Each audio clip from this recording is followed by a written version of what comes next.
This is the MMA Takes Podcast. With your host, Brian Petrie. Yes, sir. Yes, sir. Yes, sir. Yes, sir. Best theme music in the biz. What's up? It's the best theme music in the biz. $10. It was $5 or $10. I forget. I think it was 10. I think it might have been 5, and I tipped him 5. But yeah, the guy. I wish I remember his name. It was the first thing I ever bought off Fiverr. Welcome to the podcast. You heard that voice, familiar. It's Timbo. Christian, my guy. My guy is Struggle City right now. We had to launch. We had to go live. I couldn't delay it any further. Unable to start the call. An error occurred. Blah, blah, blah, blah. Error occurred. The interview. He's having all sorts of trouble. But listen, we got Timbo here. He's the champ. He's the current champ. He beat me last time we did a pick'em. So that guy's Strap Daddy. You see it right there. And if you're watching visually, I got a little title belt around his thing as well. Timbo. We won't dive into the card just yet. We'll do a little bit of kind of, chatting him up. Kristen's down bad. We'll chat him up a little bit. How you doing, bud? Huh? How's VA? VA's for lovers. I saw that sign when I drove through to Wilmington. It's for lovers, Bob. How you feeling? I'm doing good, brother. I'm happy to be here. The last card we did was obviously the UFC 266 was, I believe, the number. Awesome card. We both picked fucking fantastic. Yeah. We both came down to the main event. Yeah, main event. To the main. You had Pierce as a dog, which was a really great pick. That was the first fight of the night. You did really well with that. That led you up. And then we would go back and forth with some fights, but we were pretty much dead even to the main event. You had Volk, I had Ortega. Great fight, great main event. I mean, Volk dominated the whole time. It was just that third round. I thought Ortega maybe, because that's Ortega's thing. He's like, I'm gonna get my ass kicked for a little bit, and then I'm gonna maybe start winning a little bit. But Volkanovski's just God, he's tough. I gotta pay him some respect. I mean, I respect the guy, but do I? Because I pick against him every fucking time, So yeah. It's like an automatic fade. If I pick if Volkanovski's fighting and I go, I want the other guy, bet Volkanovski because I can't get the guy right, man. But yeah. So what's up? Well, last week we made some money last week. Last week was a good week. Yeah, last week I'm up almost 5 units. I would have been, it would have been more for me if Dawkins would have got that win. Just a slight more. I just had a straight play on him. Nothing crazy. I think it was either 0.6 or 0.9 units, like $90 or $60. I couldn't remember, but it would have been nice to hit that because it was a plus 128 dog. But I rather push than lose. But I'm upset about it. I wanted that tub. But I got a funny story for you. Yeah, go ahead. So when we've been doing this for what I believe we started prior to COVID is when you've been obviously been doing this since I've started joining the podcast. Yeah. It was when you joined, it was way before COVID. Yeah. When you would tell me, because at this point I couldn't gamble on sports either because it's very new to Virginia. Within the past few months, and you would tell me that you would drive to Indiana to place your bets, and you would say you go to the gas station with your daughter, and then you get the tickets and everything. Yeah. And I used to think that you were doing tickets, you were going to a casino. Oh, and right. And I used to. Oh, did you? Okay. Yeah. So when Indiana became legal, usually when states become legal, here, Christian's dialing. Let's see if we can hear this guy. Guest is in the green room. Assign guest 2. Holy shit! Is it? Is that my fucking phone? Oh, here he goes. He's figuring it out. Almost. Wait. I think we got that way. Right that there, way's perfect, CC. All right. Man, you look fantastic. Dude. I'm a beautiful man, but people come here to see my face, not to hear my voice. That's true. That's very true. There's no doubt about it. But I'm glad we got you on. Timbo was telling a story. I felt like it was going to compliment me. So Timbo, I will let you continue. Oh, so when and Christian CC to fill you in on this. So when I first started doing this, Brian would talk about how he drive to Indiana, as he still does, because it's not available in Ohio yet. And I would think that you would go to the small casino and get, because you used to always refer to it as tickets, which essentially that's what we all call them, but it's not legit tickets. Right. And so I was thinking, even the other night, I was like, damn, well, he didn't cash on Holland. I mean, on the Holland fight, but at least he still has his winning ticket. because you don't lose. You didn't lose from that, did you? No. So it pushed. So yeah. Yeah. So I always think you had all these fucking tickets that just these games. I used to. So most states, when they approve betting, the mobile comes a week, 2 weeks later, maybe even a month. With Indiana, they approved sports betting. We have a huge casino like 20 minutes down the road. It was Hollywood Casino, still is. And so I would have to go there and only place bets at the counter. Well, 4 months later, they did mobile betting. So for 4 months, I was doing that. I was getting tickets. And I remember going to my buddies who I watched the fight with, having just a stack of tickets because I was going little units or little $25 bets. And I was just like, you know what? I'm going to paint the board. I'm going to bet every fight. And I went with a stack of tickets like this. And I show up there and I'm, it's like I'm playing bingo. I'm fucking looking at them all and shit. By the end of the night, they're all fucking ripped up. I was so mad. I think I won one bet, maybe. I remember that night. He's like, what are you doing? I was like, dude, fuck, what do you want me to do? I could have put it all in one card and, because you go to the kiosk and you have an option to print a real long receipt or whatever. And I just kept doing singles. So I won it like a stack of tickets and it wasn't good. But no, it's a Barstool Sportsbook now. It's pretty sick. They got some decent food now. I haven't been in a while, but and then my buddy was there Saturday and they get the fights. So I might go down there and be able to watch like live bet one night, which is something I've wanted to do because I feel like I have a pretty good instinct and I feel like live betting would be pretty good. Christian's good. The Contender Series made $200-300 just chipping away at it's just not as sharp as it is for the actual event. So They're you see some dude win the first round, but he's fucked, and they'll be plus 200-300 after the first round. Christian, are you on your iPad or your cell phone? Because you look great. Phone. My iPad only had 14%. Last week when we tried to do this guy goes to his mother-in-law's house to get his headphones. And he comes in and we're trying to figure it out. I can hear him at this point. He just couldn't hear me and he's trying to figure it out. And he's like, they're fucking dead. His headphones were dead. The guy was down bad. All right, Christian, I'm glad you're here. Love the camel hat. You're showing off you're showing off the Kentucky. Oh, that's Wilmington, North Carolina. There you go. I looked it up and the reviews are bad. Well, it wasn't. I don't really trust reviews, but it's there was a dress code. I'm like, I'm not gonna be able to get in this thing. I got fucking t-shirts and swim trunks. What's the dress code? Collared shirt? Yeah, you got. It's like a dance club. You got to go in with a little bit of. Well, go ahead. Walking in through the front door, you were coming in through the back door. Okay, yeah. There's a dress code. I'm like, shit, I got nothing nice. What the fuck? I had I did bring a short sleeve button up to wear dinner with my grandparents, so I didn't look like too much of a slub. I'm a t-shirt guy. So I'm glad we're on. We're on, boys. We're live. Not the greatest card like we were saying, but I think there's some plays here. I'll let Kristen get situated here. So on a scale 1 to 10, before we jump around, because I just want to have some fun. We'll get to the fights and everything. On a scale 1 to 10, Christian, how much do you blame Molly for the audio issue? 2, because if he hears this, then okay. Yeah, you're screwed, right? I hear you. Honestly, go ahead. I like to rate this card a 3, and I'm always I love slow cards. It has nothing. It's tough. It's a tough card to really get excited for, except some of the lines I was telling Timbo I like.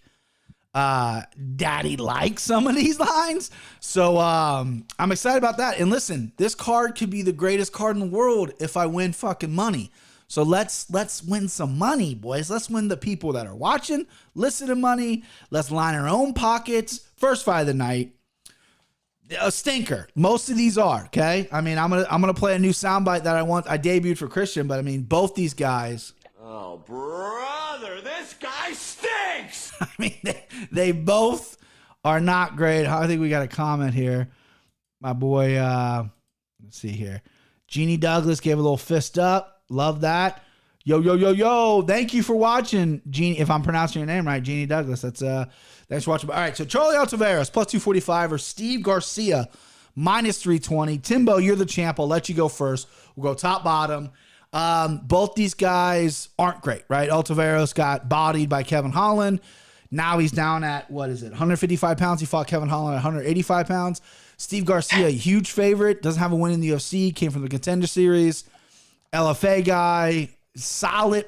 Well, geez, break the whole card down, won't you, Brian? He's solid, but is he? I don't know. What do you think, brother? I mean, you just took away all the knowledge out of this. I'm trying to set it up. Yeah. I mean, Altoveros just got fucking choke slammed from hell by Kevin Holland, and that was scary, man. They were like thinking I was dead, and I think he died for at least a couple minutes. He had to. If fucking hair broke his fall, maybe, but he might not be with us anymore. But he's fought and lost through some good competition. He's fought MVP. He's fought Holland. He's fought Jeff Neal. But I mean, I don't think the line is right here. I definitely won't be touching Garcia, but he looked impressive on a Contender Series. He's fought in Bellator, as you said. LFA, he's won in both. He lost his last fight out to Luis Pena, which was a tough fight. I mean, Luis Pena, he just got out grappled. Right. So I mean, I'll take Garcia here. I won't bet this. I mean, what am I talking? I'll bet every fucking fight, but I'll put him in a parlay. I'm not betting him straight up or putting anything massive on it. Right, like my instincts is to maybe play Altoveros here because I'm like, how bad could he be? You know, he fought at 85. He's 30 pounds lighter. He's going to have the size advantage. But I look at his record, right? And back in 2017, he got knocked out by a guy by the name Will Morris, who's 1-0 in the first round. Now I know everyone get caught and everything, but his last 2 wins before he got signed to the UFC was against a guy 3-5 and 5-4. Now he beat those guys, but they're not. It's just the competition's just not there. I think Steve Garcia had a really tough draw against Luis Pena in his debut. Long guy, similar to Altoveros, but just way better than Altoveros. And it's just this guy's hair, and I don't know what it is. Jeannie Douglas said the same thing, man. He just can't take this guy seriously. Neither can I. I can't take him seriously either. But like you said, Timbo, I'm not touching Stevie Garcia at fucking minus 320. I mean, no thanks. Pass. I won't even put him in a parlay. I mean, he's not even good enough for the slime ball. If my recommendation in this fight is if you want to bet Garcia, if you have a fat enough bankroll, I think there's other plays on this card. This is a pass for me, but I'm going to pick Garcia. Christian, my guy, what do you like? It's been a long time since I felt like I'd done this. I can't wait to get the audio working so I don't have to use my phone. But you guys broke it down perfectly. This line is so far off, and you look at the strength of schedule, and I just don't see how you don't take I mean, he fought Michael Venom Page, the best fighter in the world, and the greatest. And never lost, even though he lost last weekend. But he did. I'm going to here. I don't like it. I'm sure this line will keep growing. It looks like I got the odds pulled up just to see how the movement has been. 5 times usually opens pretty early. Yeah, Garcia, it hasn't moved much, but I'm going to take a shot on Altoveros. I'm going to pick him. Hey. He's dog chasing right now, man. Yeah, it's the first fight of the night, and you know how I feel about first fight of the night. They always finish. Like, I can't remember the last one that didn't. Even that's true. That's what I put my money on, actually. Is a finish? Under 2.5, yeah. Yeah, a finish is more than likely going to happen. Yeah, Christian. Go ahead, Chris. Yeah, low level. I mean, it's favored not to go. One guy's fought actual fighters. I mean, one guy's fighting me, and I have the 15-100 record. You're talking about. Yeah, that guy 15. He broke 100, man. Fuck. He's fighting. Altoveros, Holland is good. I mean, he has his flaws. He's a good fighter.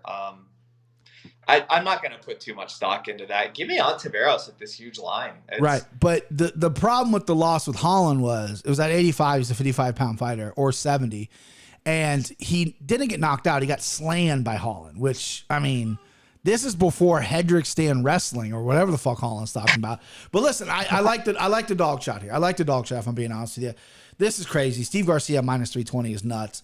I think the public perception of Altoveros is he stinks. I mean, the guy stinks, right? But yeah, give me Stevie Garcia. So we're split on this one. I like it. I like the action. Next up, Lupita Ganez versus Silvana Gomez Juarez. Lupita got what? Did they put the fight back on? Yeah. Silvana is a new one. Yes, it was supposed to be Sam Hughes. Sam Hughes' cornerman got COVID, so Silvana stepped up. I guess she was in Vegas. I'm assuming she's fighting Lupita. And I don't have a line on this fight. I didn't check it. I'm assuming Gomez Juarez is going to be the plus. She's got a plus. Godinez is going to be a minus. It's a minus 220 plus 190, that range. Okay, there you go. Godinez screwed my guy CC last time she fought. She lost a split decision to Jessica Panay. I've never seen my guy Christian more upset in the chat. He was furious. I don't know if it was a parlay piece or what. I thought she won the fight. Most people thought she won the fight. Panay's, she just got to finish her last time out. She's not a scrub fighter, but Godinez looked good. Now you enter Gomez Juarez, who's 10-2 from Argentina. You look at her record. She's lost to some girls that are in the UFC who aren't very good. Adrian Lipsky for one. That's not a good sign.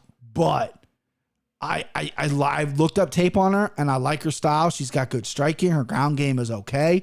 Her cardio seems okay. I'm a little worried about her taking this on short notice. But when you give me a plus number, Christian's not the only dog chasing here, baby. Give me the dog. Give me Gomez Juarez here. I wasn't impressed with Ganez. I think she was trying to slow the pace down over Panay, a veteran. Got caught up in that pace, and it was a close. Even though I thought she won, I thought there was elements of her to do better. And I think Gomez Juarez is going to come out swinging, clanging and banging as long as she can. And then hopefully she doesn't gas out and get taken down and looks terrible off her back. Because I didn't see a ton of her ground game. I just saw a lot of her stand-up game, and she looked really good. And Gomez Juarez, I like two names, man. I like two last names. So give me her. Give me the dog. Christian, are you going to go with Ganez after she screwed you, bro? Yeah, go Dinez. Of course I'm going to go with her because she won that fight. Jessica Penney's never won a fight in the UFC. So, well, she just won, dude. She just won. She just finished somebody. Yeah, I can't even remember. Oh, that was it was recently. Hopping right down there into the guard. I was like, no, yeah. abort. Who'd you say? Sorry, you're breaking up a little bit. Karolina Kovacevic. Yeah, she finished Karolina Kovacevic. Unreal. All right, go ahead. Break down this fight. I didn't know this fight was happening, so I'm going to stick with Lupita. I think she's actually good. Okay. I like Silvana Gomez Juarez Tapology picture. Mm-hmm. Better. Would you say, Timbo? He looks jacked. Looks jacked? Okay. Yeah, I like her Tapology picture. Lupita's is not as good, and in these situations, I usually go with the less beautiful fighter. So let's go Lupita. Okay, Lupita. Timbo, how do you handicap in this fight at 115 there, brother? And I apologize. So Gomez is the dog. She's minus. She's Godinez.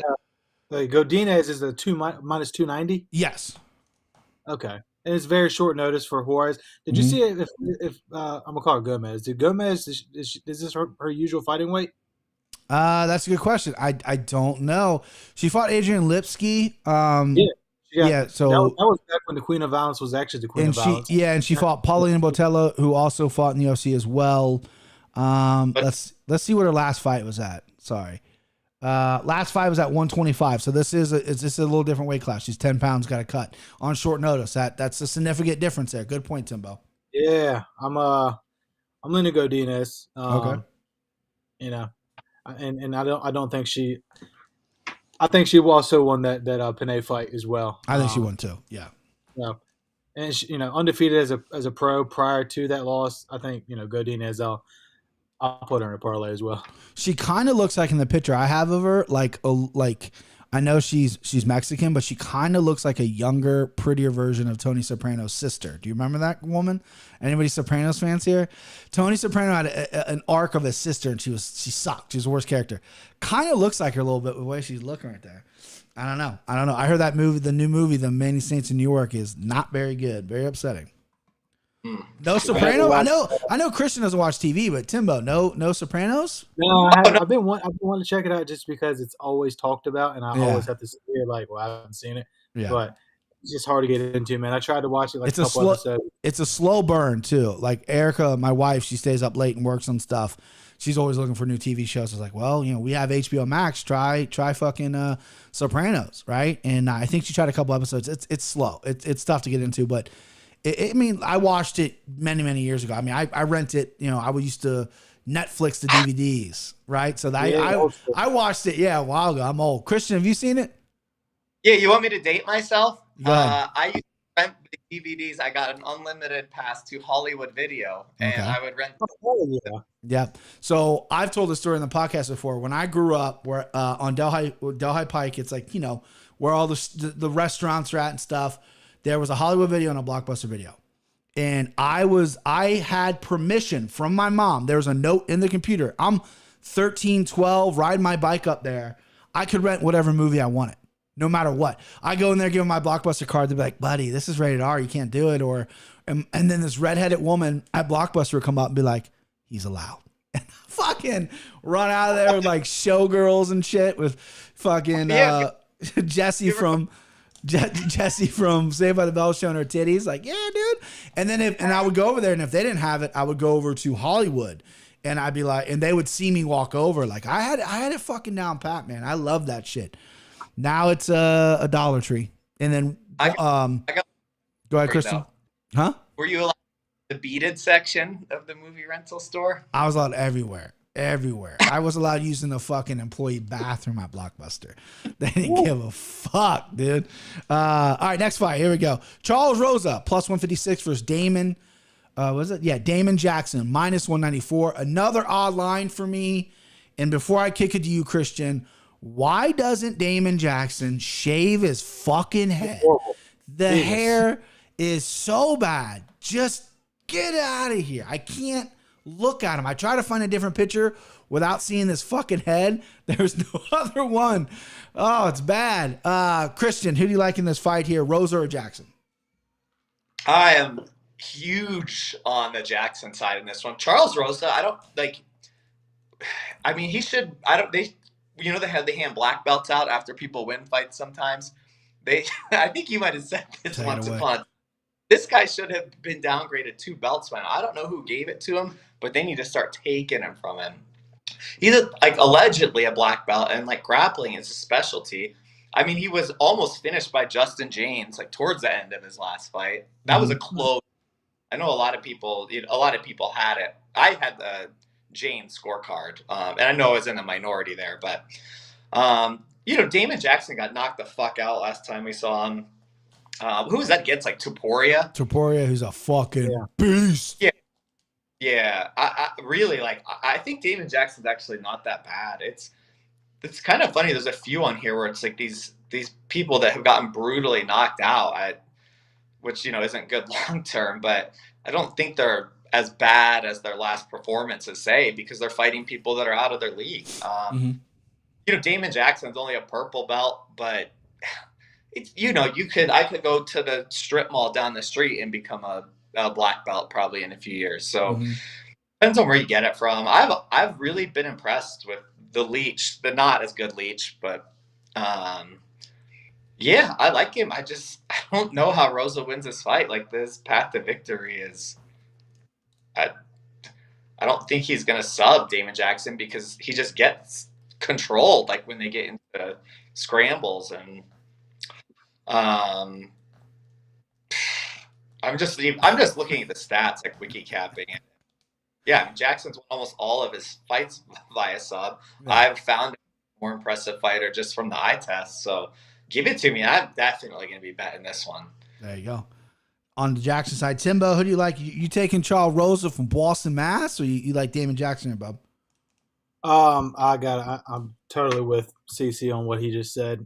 Rosa, man, I will never. And granted, I bet Bryce Mitchell this fight, but I will never forgive him for just how horrible he was against fucking Bryce Mitchell. He got absolutely annihilated. He was fucking gang raped by one person in one fight. Aside from fucking Damon Jackson's just horrible haircut, it's he's pretty he gets a lot of fucking finishes in the UFC. I know he got starched his last time out, but he's got a good explosive striking. He's got good chokes. He's damn near won I'll take this fight to go under 2.5 as well. I'm not sure if I'll bet it, but as far as I might not bet individually, but I'll probably take this to go under 2.5, 2.5. And then Mitchell just really became like somebody, when Sean Shelby's making a fight and he just needs a fucking body at lightweight. He's like, okay, well, is this a lightweight or featherweight? Should be 45. Hey, Timbo, that's under 2.5 is plus money, just FYI. Yeah, dude. I mean, Jackson fucking brings it, and Rosa fucking gets it. So he fucking takes it. Yeah, I'll take Jackson there for sure. Yeah, I'm on Jackson as well. Damon Jackson, listen, Topuria is that guy's going to fight for a title eventually. He's so good. Losing to him is not that big of a deal. But you look at this guy's record, he's only lost to the elite of elite. He lost to Topuria in the UFC. He's lost to Moved Kubalev, who is fighting for the championship in PFL. He lost to Kevin Aguilar, UFC fight. He lost to Yancy Medeiros, UFC fight. That's it. That's all his losses. He's got a couple draws. He's got a couple, no decisions or whatever against another elite company. He's got some good wins. This guy is slick, and you're right. Nate Diaz was submitting dudes in the UFC when he was a purple belt. It really depends where you get your belts from, because some trainers don't bump you up to black or brown until you fucking earn it. And Charles Rosa clearly got his black belt out of a fucking box of Cracker Jacks. That's how old I am. I just said Cracker Jacks.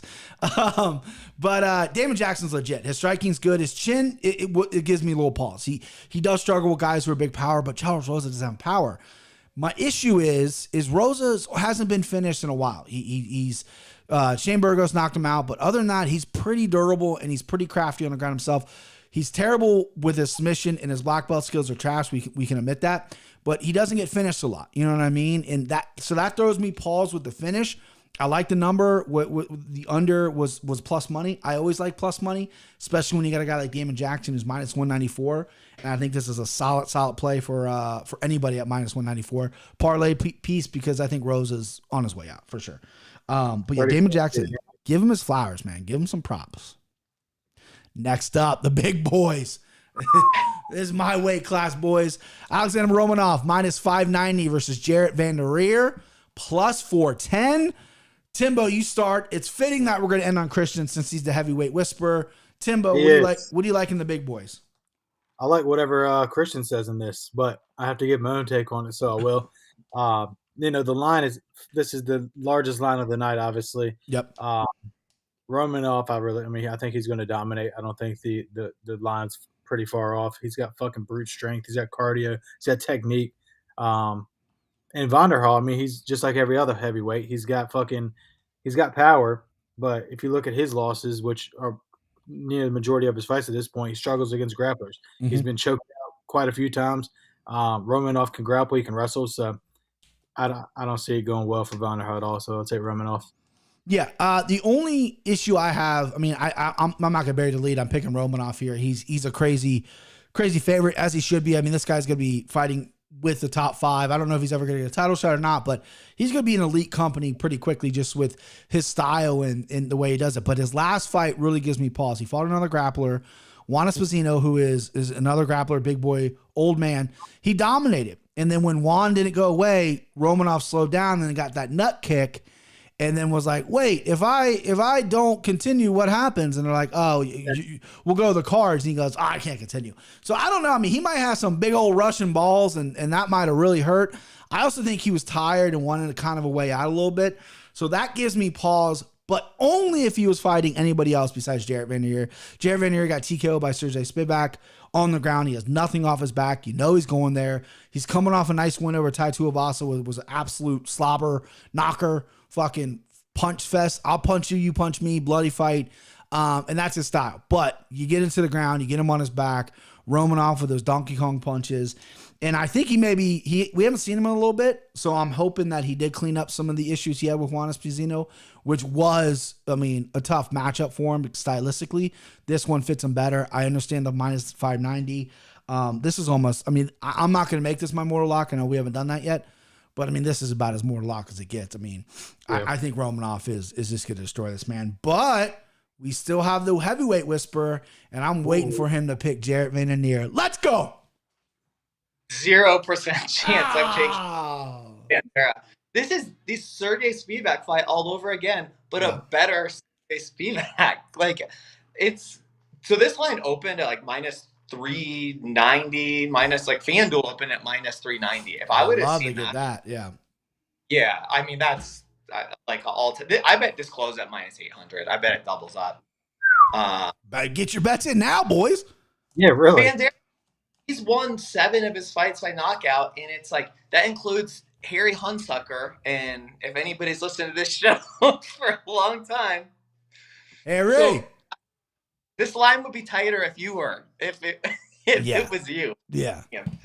And you know, since that Tai Tuivasa kickboxing fight, there's not going to be any kickboxing happening.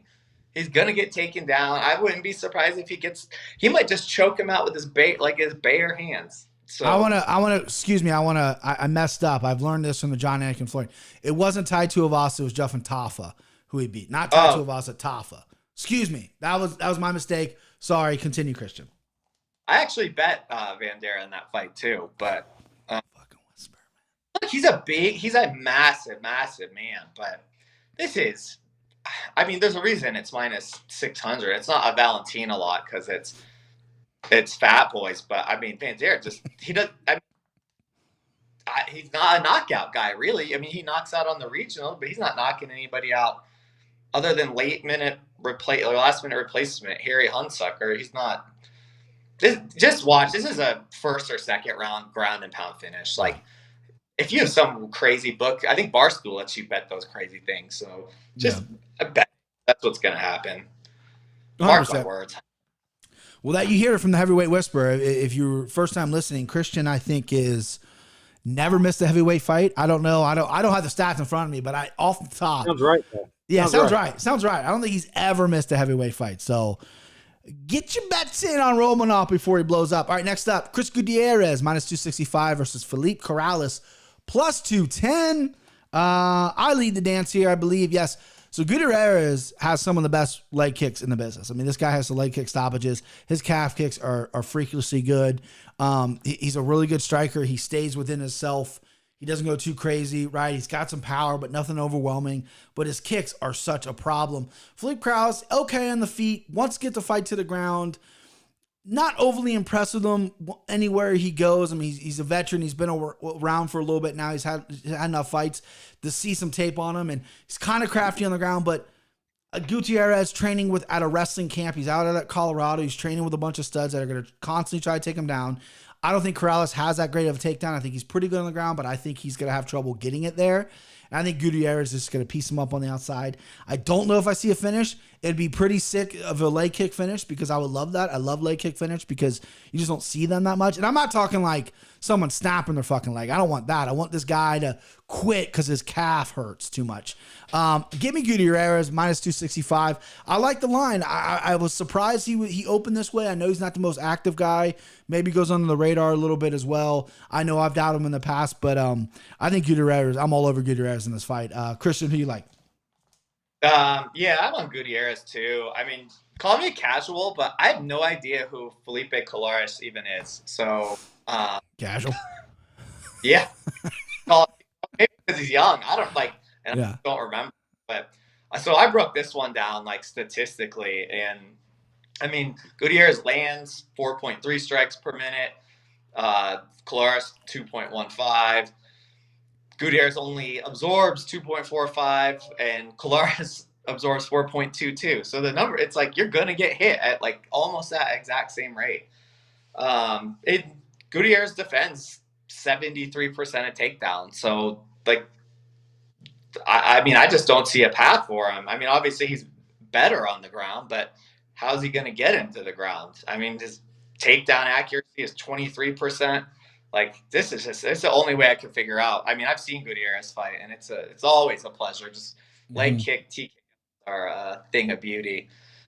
So, yeah, I got Gutierrez. I just don't see the path for Corrales.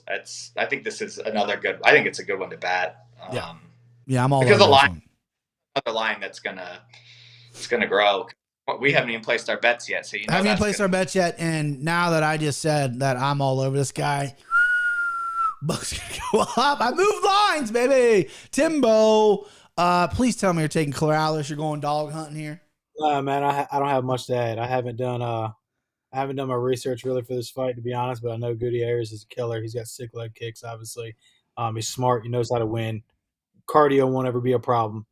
So, yeah, give me Gutierrez as well. Yeah, smart play. I mean, we're all on the right side here. This is one of those lines where I was surprised. I mean, listen, people look at 265 and they're like, that's too high or whatever. Like, if I gave this pick out to guys at work or whatever, they'd be like, I'm not betting that. Like, I got to bet $265 to win 100 or whatever. I'm like, yeah, but like the value is kind of there because it's mismatched that much that he should probably be way higher. So, just fucking those are casuals, Christian. The guys at work, bunch of dum-dums. All right, next up.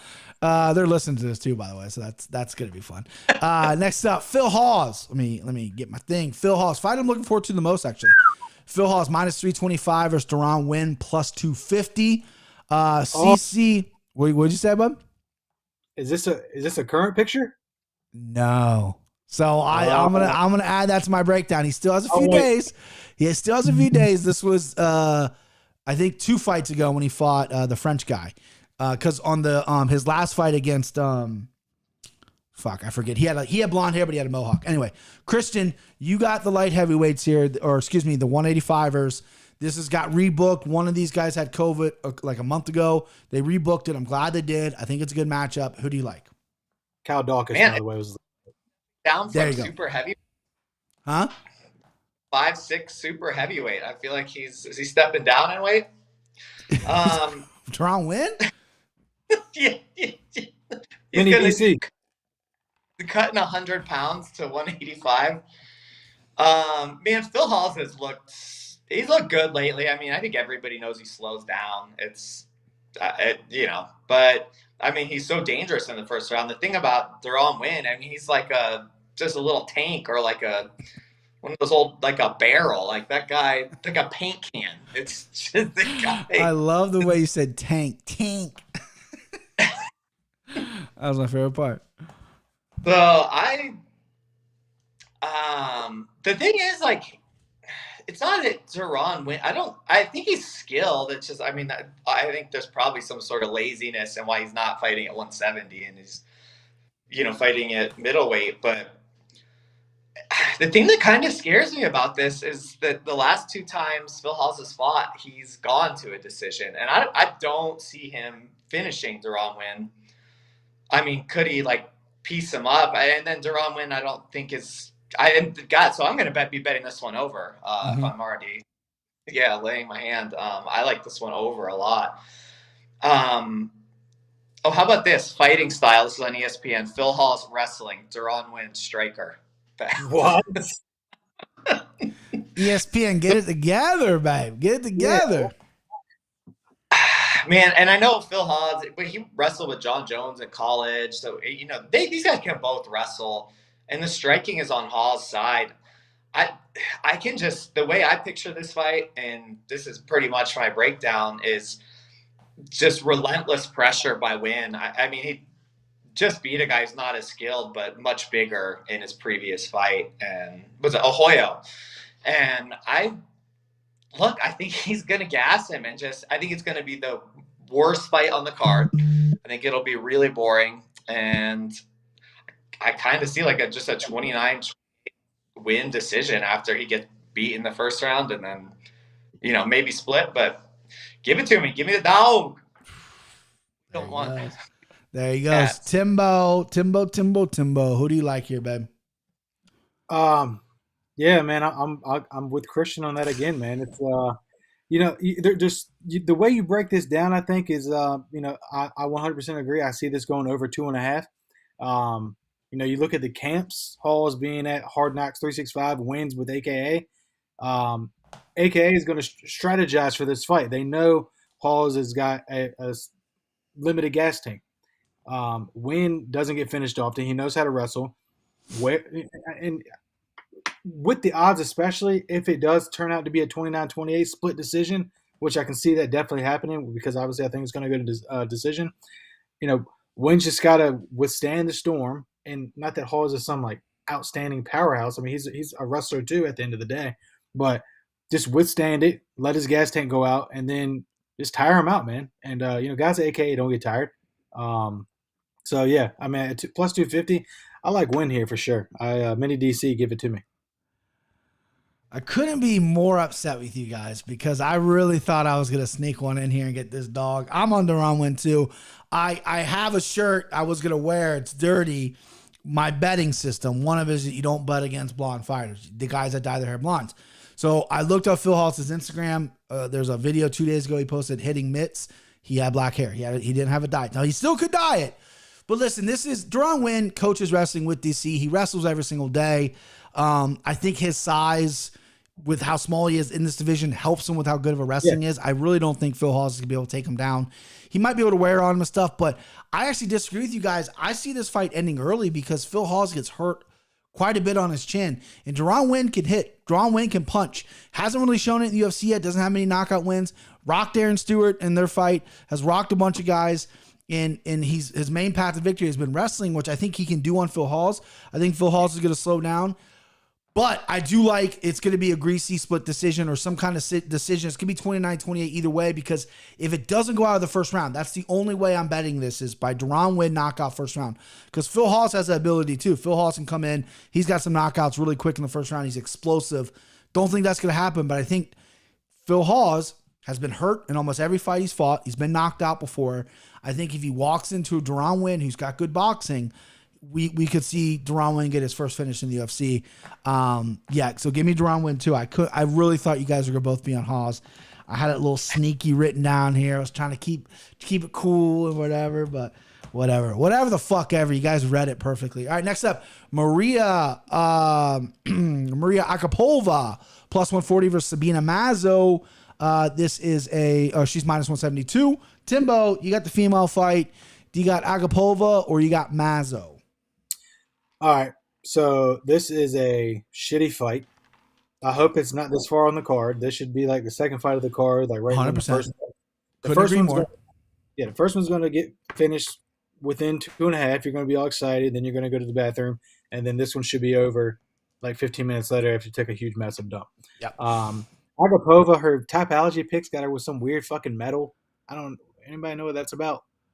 She like a medalist in like fucking fencing or something. Oh yeah, it literally looks like that medal was like she put that on there, like Mario medal. Yeah, it's like Mario. Look, I'm number 1 medal. Would you win in it? I saw the fucking sticker or whatever. I put it on there.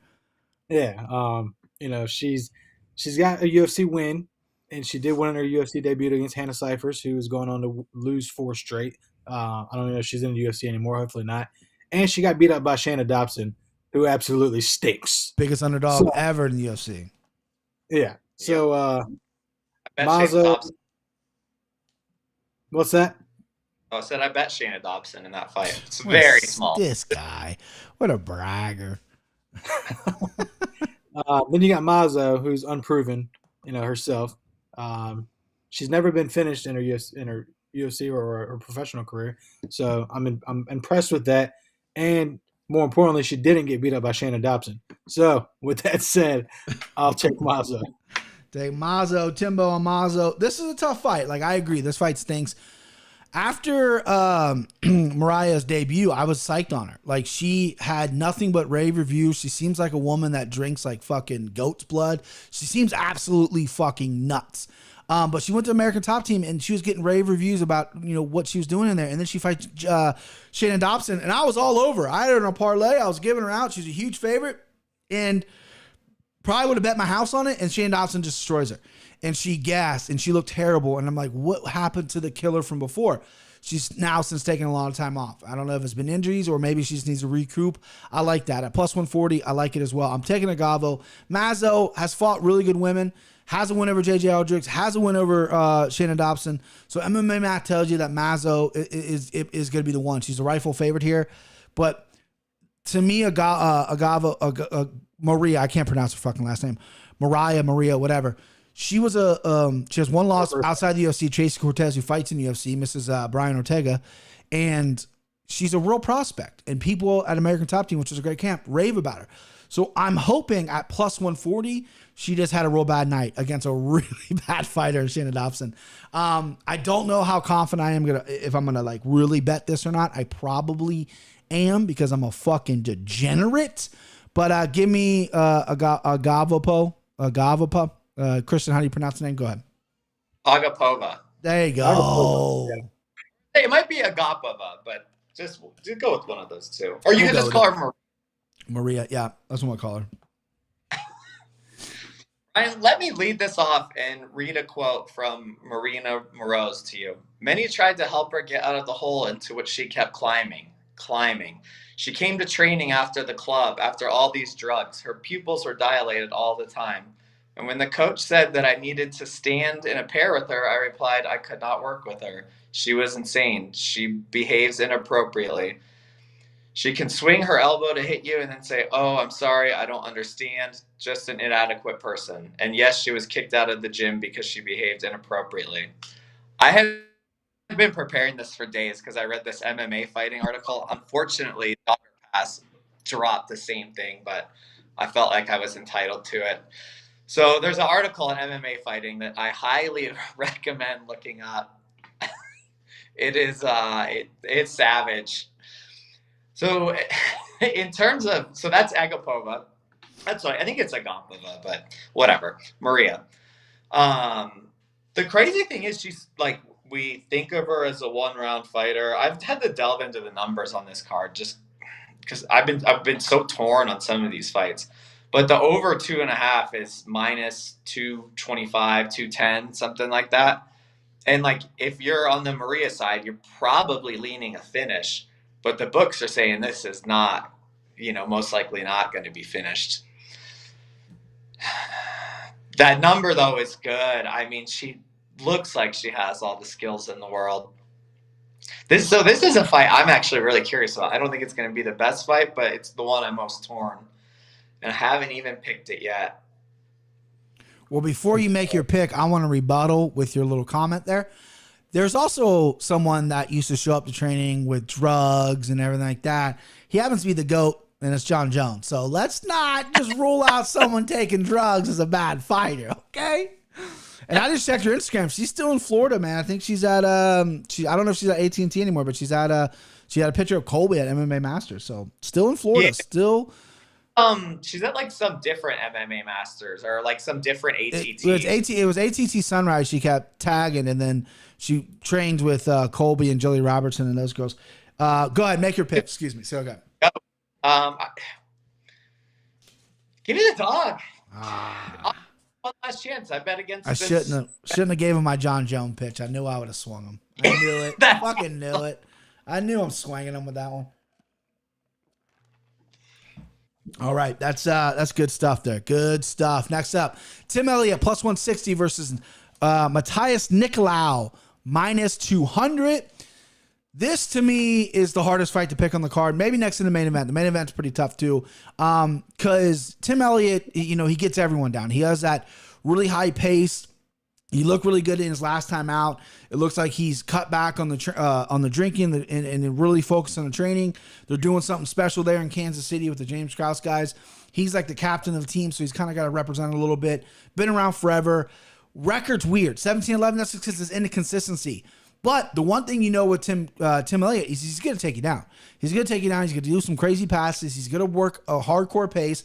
Probably going to get caught with a couple punches, and that's what it is. Enter Nicolau, who's never been taken down before. This is a guy, high-level black belt in jiu-jitsu, but we don't really know how great he is on the ground. He looks pretty good on top, but how is he on his back? Tim Elliott's definitely going to try to take him down. Tim Elliott is going to get after him and try to get him down. I don't have anything written down for this fight. Nicolau did not look good in the Manel Kape fight. I thought he lost that fight. He had been away from the UFC for a while, but I did think he dropped that fight. Minus 200 fucking scares me. Tim Elliott at plus 160 has all the value. However, I'm going to go with Nicolau, and I think the only thing, since this is a pick 'em, I got to pick a side. I'm going to go with Nicolau, but I think the only play I'm going to have on this fight, I think, again, the value's on Tim Elliott, play 160, plus 160, but I think I'm going to play Nicolau by submission because he's got good submissions, and Tim Elliott has been caught before. You know what I mean? The guy does so many passes and is so active, sometimes he's either his neck, head, leg, whatever out there. I can see a submission. Don't know what that number is, but give me Nicolau. Christian, who do you got in this flyweight fight, Bubba? Man, I'm also kind of torn on this one a bit. I mean, Tim Elliott's strength of schedule is crazy. Impressive.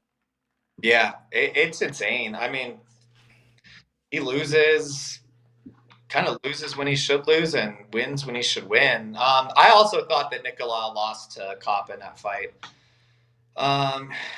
Thing is, Nicolau was one of those when they were eliminated the 125 division. So it's like it's like Royval. It's like he gets cut, but I think everybody thinks he's really fucking good. And not even him. And then the champ was also cut, like in the same purge. So, when he was gone, he won his fights.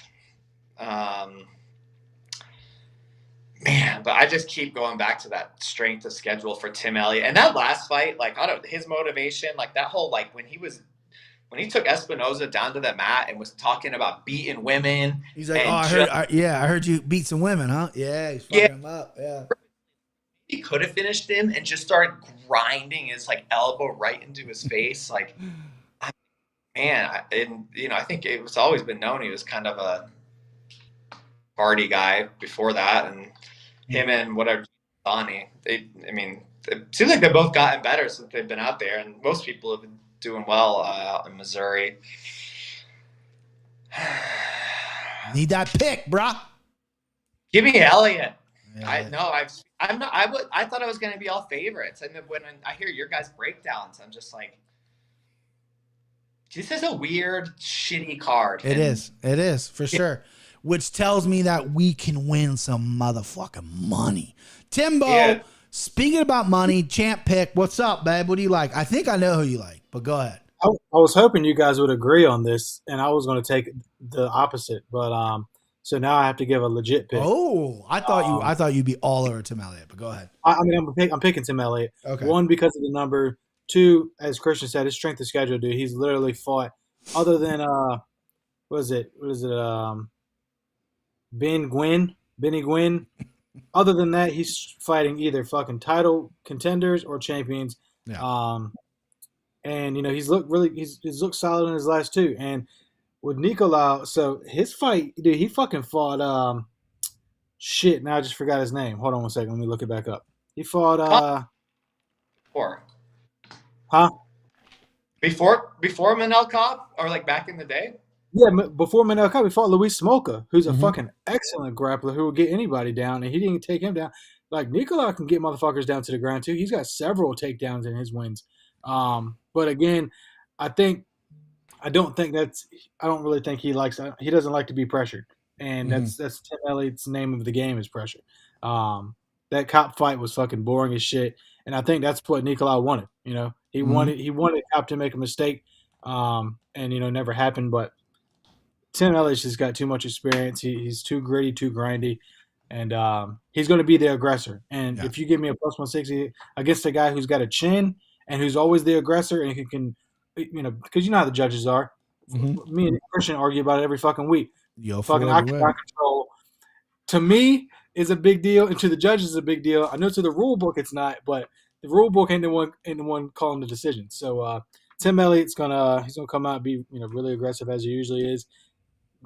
Gritty, get him up against the cage, dirty boxing, call it what you want. So give me Tim Elliott here.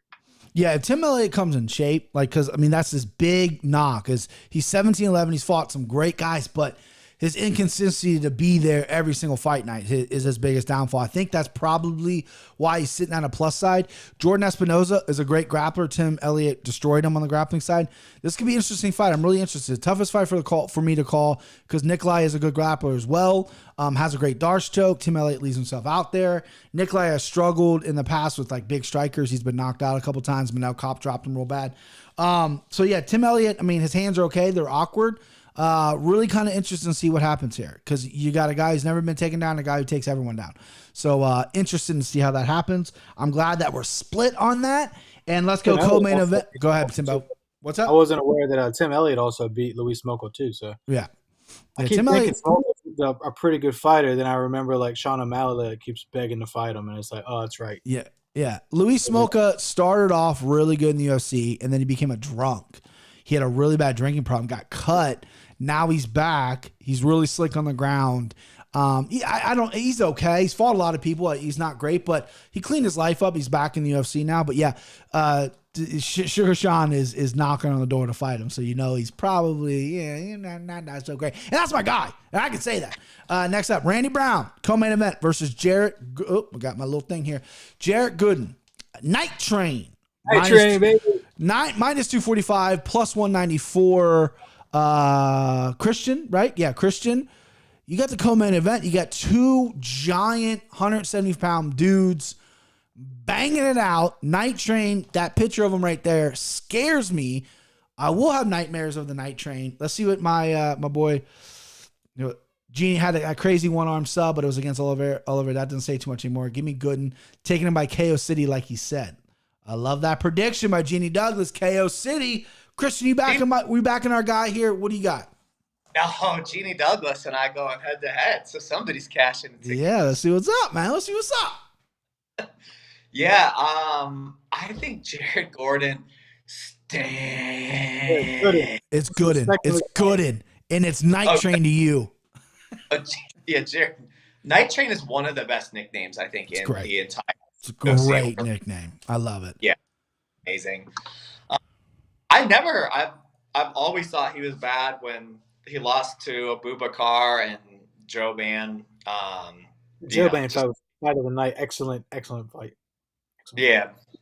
I think he's a punching bag. I think Randy Brown is chronically underrated, and I think he's highly skilled. Maybe other than power. I mean, he's so long and unconventional in a lot of things he does. And that's the thing. Like, I'm not saying Jared Gordon couldn't ever get there. It's good. Oh, good. You can pronounce Agava or whatever the fuck you can't pronounce Gooden. Come on, CC. Did Jared Gordon, the white one? Yeah, he just fought. It's still in my head. I lost a lot of money last weekend. So. Maybe I haven't gotten over it yet. This is one I'm really curious to hear your guys' breakdowns. I think Randy Brown is just, let's just say I'm very high on him this week. In terms of the pick'em and in terms of the betting line. Jared Gordon's a regional can crusher, and that was a beautiful punch he finished Stoltze with, but Stoltze is also can pronounce that, but can't pronounce Gooden. Okay. Yeah, take it over. I can't. I'm Ron Brown. Okay, he's on Randy Brown, a name you can pronounce, because if you couldn't, then boy, we're in trouble. Timbo, I know who you like. You've been on this guy for a little bit. Give me your breakdown. I mean, I have been on him for a little bit, but I can't be on him. I can't be on him this week, unfortunately. What? Timbo! Yeah, dude. I mean, there's a fanboy, and then there's smart betting. And for the pick, like, okay, well, can I at least preface it, because I am rooting for him. Yeah, tell me what you got. Go ahead. And to Christian's point, like, he is a punching bag. Like, he's throwing 5 strikes per minute, but he's also absorbing 7.5 strikes per minute. And Randy Brown is just different, dude. Dude's fucking 6'3" welterweight. And Jared Good is a big boy himself. He's 6 feet, obviously built like a fucking truck. But if you go back and look at the fight against the Russian that Gooden was in prior to the Stolte fight, what was his name? It was a Magomedov something. I'm sure. Ababu Kukar. Yeah, he's the cousin of Khabib. Yeah, so Magomedov, what are you going to do with that? And you know what? Fuck it. Actually, I was so dude, that Alan Jobon is a excellent striker. Mm-hmm. He's a great striker, and Gooden fucking stood toe to toe with him. I thought he won the fucking fight. If we're in my opinion, he won the third round for sure. The third round he almost got him out of there. Yeah, you can't question his gas tank. Randy Brown is really fucking good. So, this is a fanboy pick. I'm not saying I'm betting it, but I bet every fight. So, who are you officially picking? Because I've already written you down for Brown. I don't know if you can go back on that. It's permanent marker. It's this is a fun pick 'em, and right. We're having a good time. Yeah. I gotta go with my man Night Train, because he won me a lot of money last time he fought with the Stolte punch, because I took him by knockout, and I'm gonna take him again by knockout, because this dude has fucking unreal power, and that's all it takes is one fucking punch. Let me tell you guys something. Go ahead, Christian. What do you got, bud? Timbo, you gonna play him in DFS? Yeah, he's great in DFS. Absolutely, he's gonna be cheap as shit, and he's got round 1 knockout power. So fuck yeah, I'll definitely be playing him in DFS. Hard. Jeannie Douglas, good in 68-second KO was nice. It was very nice. Listen, you dum-dums, okay? I have never been more, well, I'm not going to say never. I am so confident in Jared Gooden. So confident. Randy Brown, do you guys not remember him getting knocked out when Nico Price was on his back doing this? He knocked him out. The guy gets hurt every single fight. Vicente Luque slapped him. He's a big kid at 170. Does not like to get hit, likes to get the fight to the ground. Gooden has been taken down before, but against a fucking Dagestanian. Randy Brown is going to rush a takedown. He's going to rush into big power, and Jared Gooden's going to KO him. Woo! I like plus 194. I like Jared Gooden by knockout. And if CC calls him Gordon one more time, he's out of here. He's hitting the bricks. Jared Gordon, night train, baby. I love him. I love this fight. Listen, I will say, let me come back to reality a little bit. I'm getting a little hyped up, okay? Let me settle down a little bit here. Randy Brown's very good. He's huge for the division. He is a good grappler. When he gets on top, he stifles people. His submissions are getting better. My big thing here is his chin. He does get hit. He's going to stand up a little bit. He's getting happier with his hands. He likes to stand up a little bit more. But I just think, man, Gooden hits different, right? And I think his confidence is building after that quick knockout his last time out. And cardio's never been an issue for him because he was in 3 rounds with Joe Bannon in a fucking stand-up war and won that third without having cardio issues for being a guy bricked up. Usually if you got muscles on top of muscles, you slow down a little bit. I think Randy Brown is a good fighter. I do. But I just think Jared Gooden, this is his night, baby. I think he's going to catch him and KO him. Plus 194 is so good. So good looking. I love it, dude. Yeah, You're hyping me up. Let's go. Night train, baby. Let's do it. All right, main event time. Main event that takes special in my heart here. My baby, my sweet girl. Mackenzie Dern, minus 168 versus Marina Rodiguez, plus 136. People are shitting on this main event. I get it. I mean, listen, Mackenzie Dern's a name. Marina Rodriguez is not a name, but she's a terrific fighter. She's a beast. Striker versus grappler. They're obviously need some people at 115 to really ramp it up because Rose and Zhang Weili can't fight every fucking time. So I'm excited for this fight. I forget whose turn it is. Kristen, it's Timbo. Timbo, you lead the dance on the main event here, bud. Yeah. So I mean, this is just your striker versus grappler. Yep. You know, it's Marina's landing nearly 5 strikes per minute, which is unheard of for most chicks unless you're one of the elite. She has 62% takedown defense. Never been submitted in the UFC, but she hasn't fought Mackenzie Dern. Plus money Rodriguez got me excited. Jeannie Douglas likes the plus money, Timbo. Yeah. And, who did Rodriguez fought in her last fight that Herb Dean nearly got the girl killed? So it wasn't her last fight, but she knocked out Amanda Hebos. And Hebos almost got killed. Yeah. Her last fight was Michelle Watterson. Main event. I think it was a main event. Was it the main event? It was. It was yeah. They went all 5 rounds and Rodriguez just pieced up Watterson. Yeah. That's right. The fight before that was the Hebos where she fucking almost got murdered. Almost caught a body. Yeah. And it's funny, you know, looking at because McGregor Poirier 2. Oh, was it? Yeah. Smart dude. Dude's got it. Got all the stats. Yeah, not nice stats there. It's funny if you look at Dern's like UFC stats, she only has 0.5 takedowns per 15 minutes. But that's the thing, man. Once she gets you down, bro, you're not getting up. She's got 4 fucking subs in the first round. So for DFS purposes, I'm all over this fight. Like either one, because Rodriguez can fucking piece you up for 25 minutes and get plenty of points from doing it, and get takedown defenses if Dern's not able to get her down. Dern, on the other hand, can obviously get you down and sub you in 10 seconds, and you know that'll be it. This was a tough one, dude. Tough fight to pick. Yeah, this one's tough as shit. Like I'm like this is people calling it a shit main event, but like strategically wise, it doesn't get any better than this. Mm-hmm. This is your fucking striker grappler. Both are pretty goddamn elite, if you ask me. Give me the fucking dog. Give me the dog, Rodriguez, man. Love that pick. Love that pick. Yeah. So you were talking last time. I have a hard time, and I've self-admitted this, really separating myself as a fan from a capper. Instead of being a fanboy and picking the smart play, that's one of my weaknesses. I do it all the time. Mackenzie Dern isn't one of my guys, even though she's very close to being that. I root for it, right? Early on in MMA, she was so elite in jiu-jitsu. She comes over to MMA, didn't really take it seriously. Misses weight, was up at 25 for a little bit, looked kind of soft. Her striking was abysmal, but if she got you to the ground, she was over, right? And she's tough. Like she was actually really tough. Then she comes back after having a baby after 4 months, gets destroyed by Amanda Hebos, who's an elite fighter, but then starts taking it fucking seriously. Moves camps, hires a new boxing coach, working with Perillo, looks to be in incredible shape, probably will never miss 115 again. She looks like a completely different human being, and she fights like one. Since Hebos, she's had 4 fights. 3 of those have been finishes. She's an animal.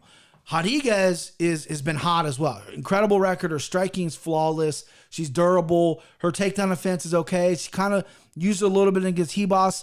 Carla Esparza was a very close fight. Carla Esparza took her down a few times. So in Cynthia Calvillo was a really close fight. Both wrestlers. My big thing with Mackenzie Dern is she was working on her stand-up, right? Which you have to be a complete mixed martial artist. I get that. Her stand-up is really rough. It's aggressive. She's tough. She comes forward. I really wanted her to really dig into her wrestling because her wrestling entries or takedowns haven't been that good. Her last time out, it looked like she had worked on her wrestling a little bit. I'm hoping that continues because Mackenzie Dern, without question, and I don't come at me, she's the best jiu-jitsu player at 115. I mean, there's no other woman at 115, probably even 125, that can hang with her jiu-jitsu wise. She's a freak. When she fought Randa Marcos, couldn't get a takedown, went to her back. They did a bunch of different transitions, got Randa Marcos an armbar. And Randa Marcos was like, I fucking knew it was coming. I still couldn't stop it. Mackenzie Dern's elite. Go ahead.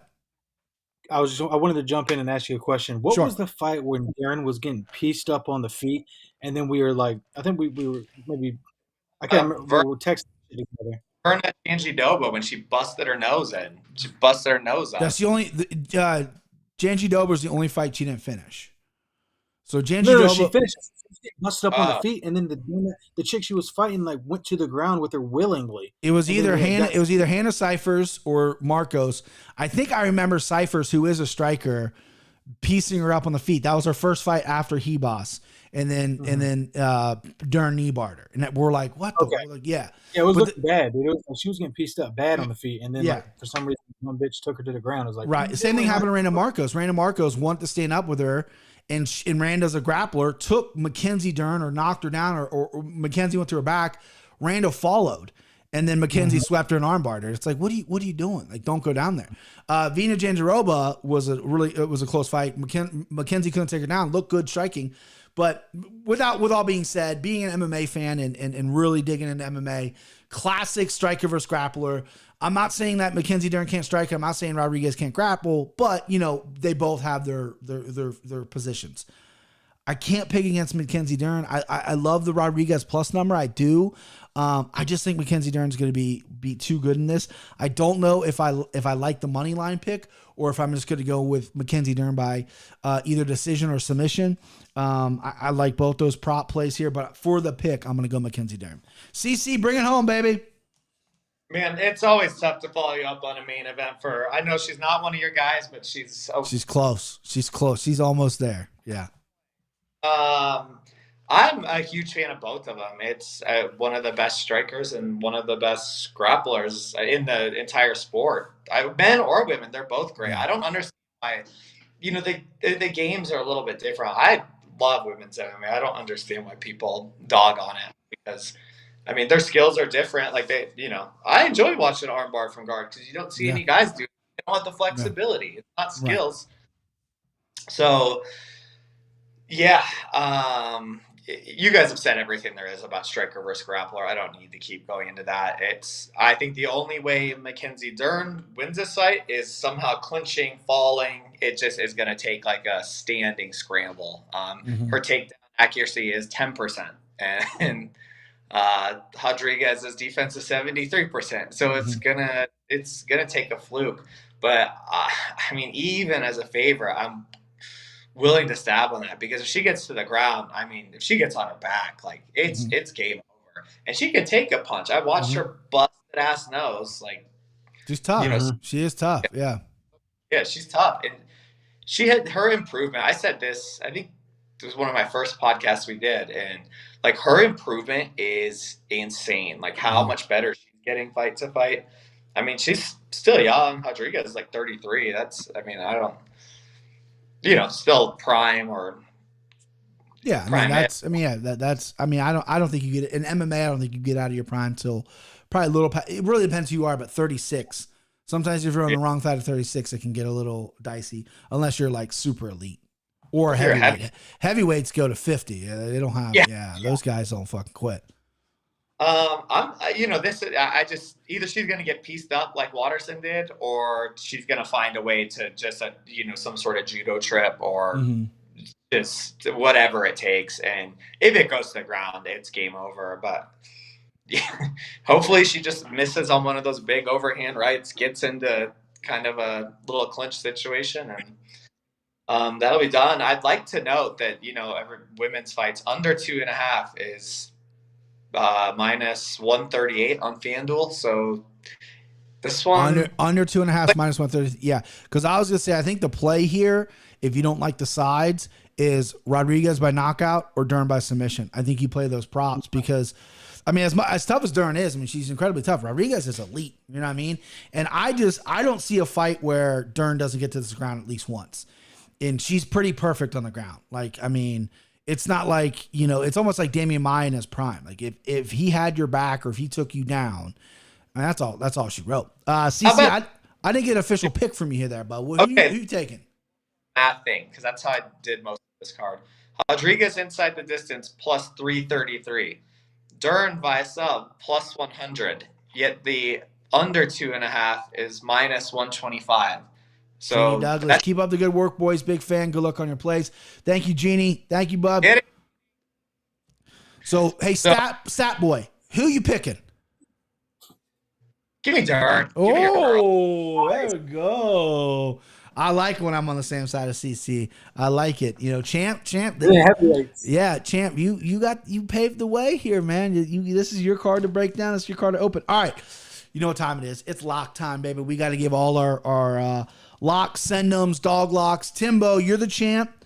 You get to pick whatever one you want to do first. You want to do lock? You want to do, mortal, dog, or send them? Give me that. I'm trying to keep my belt, boys. Give me the send them. Give me Romanoff. Romanoff, send them home. All righty. So we're doing send them homes. Send them home. You know what? since I got so excited. We lost CC. He'll come back. Since I got so excited of I think his phone was dying. You hear that? Like it was like making noises. Since I got so excited, and usually you don't do this. Usually you don't see it because it could be whatever. And I'm also kind of playing chess with you. My send him home is going to be Night Train, baby. Oh yeah, because I was taking the dog. I took that dog out of there for you. I like him as a send him home. Because I got hyped up, and I think that's the only way he wins, right? I mean, he could win a decision possibly, but Randy Brown is a good grappler. He is strong. He is big. Very well likely he could take him down and win a decision. But like I said, I got to put my money where my mouth is, and I got to go my guy Night Train, send him home. So we'll wait for CC a little bit here. Hopefully something charged up. What this guy's. Well, like to say, Going back to the Dern fight, going back to the Dern fight, she's obviously phenomenal on the ground, but as you had said, that looks a lot better. You on a computer or something? That's my iPad versus my iPhone. iPad. Okay. And you know what's? You start talking. iPhone. Your iPhone. It was funny. It was making noises. I'm like, I think his phone's about to die. Well, at least your iPad starts up. So I heard Romanoff and then Brian. Yep. Right. So Timbo, what were you saying about Dern? Sorry, we're doing send him home. So Timbo had a point. You made a good point about like her, instead of working on her striking, work on her entries because she doesn't have entries. She takes punishment in order to get close and then to get the shit down instead of just going for a single leg or a double leg. I don't feel like she does that. And a lot of Brazilian people do that, like Brazilian fighters, because they want to prove jiu-jitsu is better than wrestling. And it's like, yeah, but that's cool, but you're an MMA. Like, learn. That's like why Damian Maia had some success. He was like he started having a pretty good track with his wrestling. Gilbert Burns the same way. Gilbert Burns wrestles now, and his wrestling is really good. But yeah, I don't get it. And the same thing with wrestlers. Like Ben Askren came out and admitted that he never really trained jiu-jitsu. It's like you took everyone down. If you just wanted some jiu-jitsu, Christian's out of trouble. You know what I mean? And that's the same thing with Mackenzie Dern. She's so good. Like there's not many women, if any, that can hang with her on the ground. And it's like, cool, work your striking, but fucking grind in that wrestling, which I think she has been doing. All right, so Kristen, to keep you updated, Timbo took Romanoff as a send him home. I took Jared Gooden as my send him home. You can go ahead and take Jared Gordon as your send him home if you want, even though he's not fighting. So Ron, send him homes, babe. Who do you like? Let's see. Give me.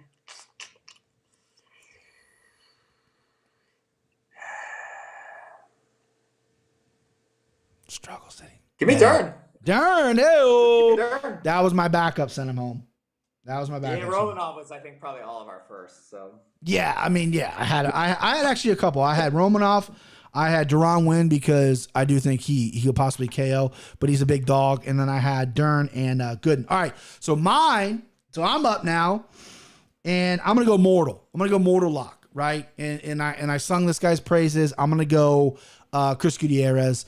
I just think he's so good, and I think Felipe Corrales. I mean, he's got one way to win, and it's not even that good of a way to win. And Gutierrez is just head and shoulders. I think the line is a little off in my opinion. So give me Gutierrez as my mortal lock. Christian, who you like as your mortal lock, babe? Did we lose him again? Oh, nice. Yeah. Oh, you muted yourself. Quit touching your iPad. Oh God. This fucking guy. Down bad, dude. Timbo, I spent all morning at work one day because I get to work early. I get my van, I get my drink. You know, I relax a little bit before the trailer comes. I spent my whole morning curating that list with links, and this guy's on an iPad that just died or something. What? He's clicking, but I'm trying to help the guy. I love the guy. He blew me off in Wilmington, but I love the guy. He's down bad right now, man. He's down bad right now. He is down. Should I call him? Huh? Should I call him? No, he's coming in right. Christian, what is going on here? You pressing buttons and stuff? I have no idea. You know, this has been an ongoing issue. We've been trying for weeks to do this. And now I'm using my iPad and my phone just to make it happen. Okay. I'm glad you're here. We're with the boys again. Christian, I have my mortal lock, Chris Gutierrez. Give me your mortal lock. Randy Brown. Oh. Day. Send him mortal off. Well, I write all my stuff down. I'm literally writing, instead of like Christian's mortal, I'm writing Randy down. What the fuck am I doing? You ever do that? You ever like writing or something like that back in school, and like someone said something, and you start writing what they're saying? You're like, wait, what the fuck? Timbo, mortal lock, babe. Damon Jackson, and it's easy. Woo! And it's easy. That's 1, 2, 3, 4. So there's 4 fights that we're all on, and that's one of them. That's a good one. All right, Christian, dog play, baby. Man, I wish that Chaz Skelly fight was still happening because I love Chaz Skelly, and I would. You just like saying Chaz Skelly. You like his No, I wish. Yeah. Man, I'm confident in wins. Sometimes the betting lines scare me. It's one of the toughest parts about picking versus betting. It's like, I feel good about this, but I see the line and it scares me. It's something I'm trying to get better at. You got Altoveros sitting right there, number 1, babe. Staring at you in the face, man. He stinks. That's your guy. I'm gonna go. Fuck, I am. I'm gonna take Dern win. I mean, if you guys are both on the same side as me in a fight like that, like I have to. I mean, a consensus from two of the people I respect the most are on it. Then yeah, that was my dog as well. So Timbo, who do you got dog lock, babe? Marina Rodiguez. Yeah, bro. She's savage, bro. Dern isn't savage. She's skilled. She's not savage. So I have a little cross to bear here. So I could double up. I could go dog, send him home with Gooden because I've already picked that, right? Within the rule set that I fucking made up. Respect to it too. Taking a send him like taking a dog as your send him. Yeah. Respect. So yeah. Hey, I mean, he's the night train. He's fucking bricked up. He's powerful. Hey, you did it with Malarkey last week. Did it with Malarkey last week. That's right. Yeah, I did. Yeah. I mean, it's true. I did it with Malarkey. I don't want to double up. So my dog lock's going to be Maria. Last name can't pronounce.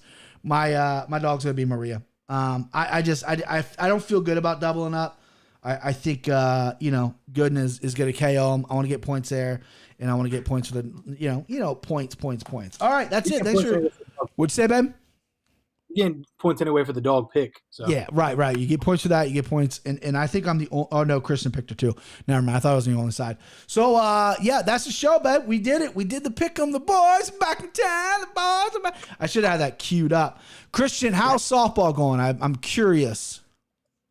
I struck out twice last week, and I had never struck out in slow pitch softball in my entire life. I do have a horribly sprained ankle, but no excuses. Not good. So I'm assuming it's co-ed because your wife's a killer at softball, right? Yeah. Oh, and she played college softball. Right. So, I remember you showing me the highlights. That's thrilling. They're only low lights, no highlights coming for me. Man, that's disappointing. You look like a baseball player. I was. I have a similar story, Christian. I have a similar story. So I played baseball from fucking like 6 years old to like 18 years old. Yeah. And it was like decent. I could hit a ball. And I hadn't played for like 7 years. And then we went to a company picnic with my job. And we're playing softball. And I'm thinking I'm going up there. I'm about to fucking crank one. I was so out in front of the pitch, dude. It was like, and then reality set in. Oh, I haven't done this in like 8 years. And I didn't strike out, but I bunted on the third pitch because I knew I was going to. You might as well. I texted you guys. I can't ever tell the story because it makes me feel like a hero. But I'm in the same situation with you. Baseball was my sport growing up. Me and my dad started our own team. That was like our thing. I was really good. I had an ex-girlfriend who was her and I were just competitive with each other. She was a competitive cheerleader. She thought she was the best at everything. And I'm like, well, we would fight over fucking checkers. So she was in a co-ed softball league with her family, and I would show up to games to support her. One day they're like, hey, we need someone to pitch. Can you play? I was like, yeah, sure. So I go in there, and they hadn't won a game at all. They stunk. They were so bad. I go in there and pitch. Never pitched softball before. They won the game. We won the game. I hit the cycle like 10 times. I was killing it. Sprained my knee. I was making every out. I'm running for the ball, like cutting off the second baseman, throwing him out. Like I was all over the place. My girlfriend at the time was pissed at me, right? So I go home and I shower. I'm feeling high. I'm feeling good. You know what I mean? I was like 23, 24 at the time. She's all mad. I'm telling my parents, how'd it go? I'm bragging. She's like, he didn't do that good. So the next week, and everyone after the game, I felt like I was getting held up like Rudy, but they're like, yeah, you should come play next week, man. We that's awesome. So next week comes, my girlfriend at the time was like, hey, we don't have a game. I'm like, okay. So the following week I show up and they're like, hey, where were you last week? She said you couldn't play. She fucking told them I wasn't playing. Yeah, dude. I'm like, oh, I thought you guys weren't playing. Like, no, we got fucking killed. We could have used you. I'm like, all right. And then years later, like my buddies were in a beer softball league right up the street, and I went and filled in and fucking was just raking it. My dad, my real dad, R.I.P. There used to be a place called Delhi Chili, and they used to sponsor softball teams back in the 80s. That's actually my dad's first date with my mom. He took her to his softball game. He's like, hey, you sit right here and you just watch me, because he was a fucking killer. And there used to be pictures of him on the wall because he used to win like everything. So it's clearly in my blood. But I've never really been able to commit to it. Like it's every week and stuff. And I'm just like, But I've had two really good games I can retire on. I just hang my hat on those. Even though my crazy ex-girlfriend almost fucking broke up with me because I was too good. I mean, what the fuck is that about? Me and Christian need some redemption. We need a redemption game here soon, CC. Yeah. Yeah, you guys need to get. Yeah, if we live in the same city, we'll get it together. We got Cincinnati's huge in the summer. I mean, it was about to be winter, but huge. Hey, if you guys want to come play when Chris Curtis is fighting November 14th, it's my daughter's first. I can't, dude. I can't, man. He's fighting a guy. I looked him up. I didn't know who he was. Evan Cutts, big time grappler, wrestler, submission grappler, and that's Chris's biggest weakness. So. But he has been finished at least once, the Cuts guy, by body shots, which is Chris's best feature. So yeah, that's a big one here. I hopefully he gets the right thing. But I don't know if I should do this on air, but fuck it, why not? Chris Curtis, my guy. I don't know if he's like a burn or bridge kind of guy, right? So he used to live with Sam Alvey. Now they don't talk. Then he was at Syndicate MMA. And then him and John Wood's the head coach. He left there. And now he's at Extreme Couture. And he used to live with John Wood and Joanne Calderwood because they're dating or they're engaged or married or whatever. And now they're not friends. So it's like, what? Like, is this guy burning bridges? I was telling this to my wife. Because I follow it, and I talk to him not as much as I used to, but I know that Sean Strickland is now at Extreme Couture and they're like good friends. But I'm like, what's going on with my guy? You know what I mean? I gotta talk to him, man. What is he doing?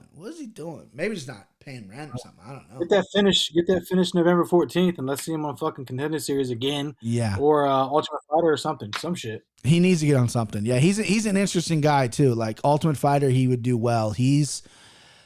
I haven't really spent too much time with him lately, but like he is a very eccentric thinker. Which I really gravitate towards. I really gravitate towards people that think differently than just everyone else. And he's definitely like, I wouldn't be surprised if like, I don't know if he's a flat earther, but like if they came out and he was like the president of like the Flat Earth Society, like that wouldn't shock me because he's an interesting fucking dude. He's an interesting cat. He's, I remember the first time I met him, I walked in the gym. He had just had a fight. It was like his third pro fight. He had blonde hair, right? He's a black guy. So he had blonde hair. So I'm gravitated towards him immediately. I said, who the fuck is this guy, right? I want to know who this guy is, right? And he's pretty jacked, right? He's got big arms. He was eating a popcorn bowl of mac and cheese. Like, he's like, wow. I just cut weight for 170. I just won, right? And again, he's pretty jacked. He's short, but he's jacked. And I'm like, this dude's just sitting here walking around. He's not training, just walking around eating a popcorn bowl full of mac and cheese. What I care in the world. How many fucking boxes of mac and cheese was that? That was the first time I met him, though. It was pretty funny. But yeah, blonde hair. I'm like, gotta bring that blonde hair back. He used to rock blonde hair and pink shorts was his thing locally. He would wear like those pink Melvin Manhoof slit like, whatever, like, and it would stand out. And he stopped dyeing his hair blonde, and he used to have the worst facial hair too. Like, he had mustaches and like the French thing, and it's like, just, he looks good with a beard. Like, dude, like, I wish I could grow a beard. Just grow a beard. Quit doing the fucking fancy stuff. He looks stupid. Chin strap beard and stuff. Oh, terrible, man. Would you guys ever do a bet with me? If you lost, you had to do a chin strap, a chinner? Oh yeah, I would, absolutely. I've rocked it. I had a chin strap from like 17 to like. Well, 19. Yeah. I mean, back then it was. I mean, that was the shit, right? I mean, I used to just rock the chin pubes when I was about that age. But I mean, I'll grow any. Did you trim your beard, CC, from last time I saw you? Because I feel like when we couldn't get to work last week, I mean, your beard was like out to here. Yeah, I'm going to a wedding on Saturday, so I cut it back down. Oh, I got to trim it back up. Speaking of that, the last thing I know that we're just kind of shooting the shit right now, which is good, but Tyson Fury, Deontay Wilder this weekend. I usually don't get too psyched. Yeah, I'm excited, bro. I usually don't get too psyched about Bucks. This card starts at early, 1:30 Eastern. Yeah. Oh, yeah. So my mom, who's, my mom caps too, but she's like 7:30 a.m. card. Oh yeah, because she's in Hawaii, right? Yeah. Yeah, that's early. But I kind of like them early like that. I would love for one to be at 7:30. That'd be sick. I love the early morning. The early ones are the best. Yeah. Mm-hmm. But they did that because obviously this is not a great card. 10 fights, they'll breeze through it. And then you got Fury Deontay. I was a huge Deontay Wilder fan. I think he's corny and cringy. Everyone loves Tyson Fury, but I'm a Deontay guy, man. That power. I'm betting Wilder about knockout. You betting Wilder about knockout? I think Wilder about knockout. He's added a bunch of size. Like, I mean, He always looks jacked, but he only weighs like 219. Like he's like 6'6", 6'7", whatever. He would fight at 205 in UFC because he's only like 219, 220. So the pictures I've seen of him, he looks fucking jacked. And Tyson Fury, I mean, he's so good. Tyson Fury is really good, but I just feel like if Deontay's, like Mike Tyson said it best, he's got 6 rounds. Come out those 6 rounds looking for a knockout. Just fucking, because you're not going to outbox him. Tyson Fury's the better boxer, right? But you got to come out there and you just got to fucking, you got to hit him, and you got to hit him often. You got to hit him early. If you don't have 12 rounds in you, or 10 rounds, I think it's 12, give him 6. Give him hell for 6, and then you know, do what you got to do. But yeah, he looks great. And then they had like a little presser today. I saw Tyson Fury. I haven't watched the whole thing yet. I saw him talking shit about how Deontay fired one of his coaches because the coach stopped the first fight, or excuse me, the second fight. Yeah. And then now there's all that conspiracy with the gloves and everything. But yeah, I'm a fan of Deontay Wilder, man. I like guys with just that, they have that God gift, that power. Like you just can't teach it. Like, I mean, he's big and he's long, but that power is just something else, man. Natural. Yeah. Natural power. That's on ESPN Plus, by the way, if anybody wants to split that with me. Is it? I was wondering. Okay, so I didn't know if it was ESPN Plus or Showtime. Okay. ESPN Plus, yeah. I definitely think I might buy it. He'll be at the wedding, so CC will split it with you. He'll watch it when he gets home. I'll be at the wedding. Watch it when you get home, dude. Hey, just slide into my DMs if you want to know how to watch it. Not ESPN Plus. Slide into DMs. I was never a streamer. I have sent for you to stream. I streamed to Logan Paul, Tyron Woodley, and some other things or whatever. I hate it, dude. Like, you got to keep clicking it and Xing out, clicking, Xing out, clicking, and then it finally works. And then when it stops working, I've never been more frustrated in my life. Like, I remember when I lived in with my buddies over. Boys, my iPad has 1%, so at one point I'm going to drop off here. All right, well, we'll cop it right there. We're going long anyway. I'll see you, boys. Christian, get the audio figured out, okay? I see myself in this video, and it's like, no, you look fantastic. No. Yeah, you look fantastic, but when you talk and I talk, you cut out. You know what I mean? Like it's like a weird thing. Yeah, because normally I can interrupt you. But. Right. It's like a weird delay thing, probably because of the iPad or phone. So get that shit figured out. But you look fantastic. I have a webcam that'll make you look that good if you want to fucking.